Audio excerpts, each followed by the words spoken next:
else, you know what I mean? And I felt like I didn't need to. Whatever happened in the past is the past, and I don't need to bring that into new relationships. That's how I felt. Okay. Were you trying to deceive Mr. Rudolph by not telling him about the marriage that was now in shambles, essentially? No, there's no deception. You can look up a marriage. There's no deception at all. Wherefore, laying aside all malice and all guile. Guile goes into what? Deceit. Being cunning, being deceitful. Is it lying if you don't tell the whole truth? Well, it's this right here. It will be guile.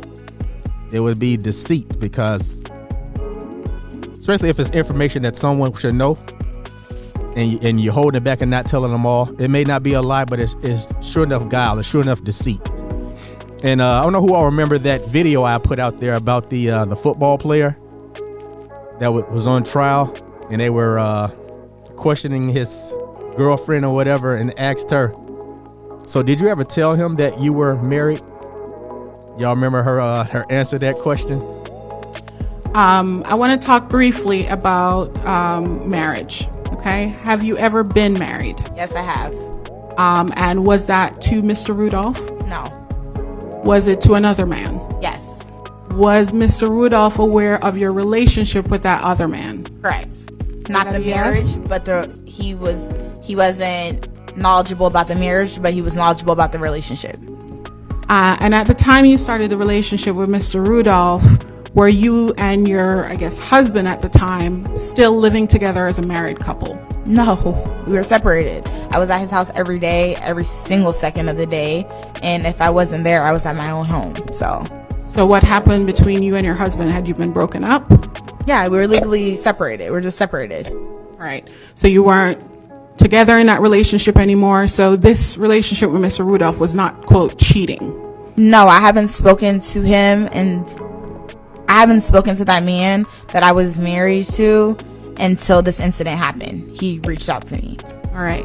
And at some point you have become legally divorced? Yeah, I'm divorced. That was the plan from way back then. So before even Before even anything, it just personally wasn't my business to tell or to expose to anybody else. You know what I mean? And I felt like I didn't need to. Whatever happened in the past is the past, and I don't need to bring that into new relationships. That's how I felt. Okay.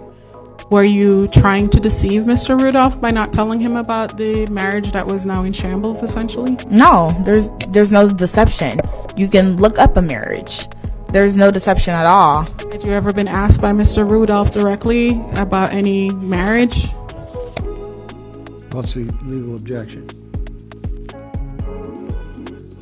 Overruled. Had you been asked about being married to the gentleman that he knew you were in a relationship with before him? No, I told him everything about the relationship, but no, I never told him I was married, but he never asked. All right. She was like, well, no, he never asked me. And then she kept going on and saying, and it wasn't my place for me to tell him whether or not I was married or not. It's not my place to tell him. He never asked me.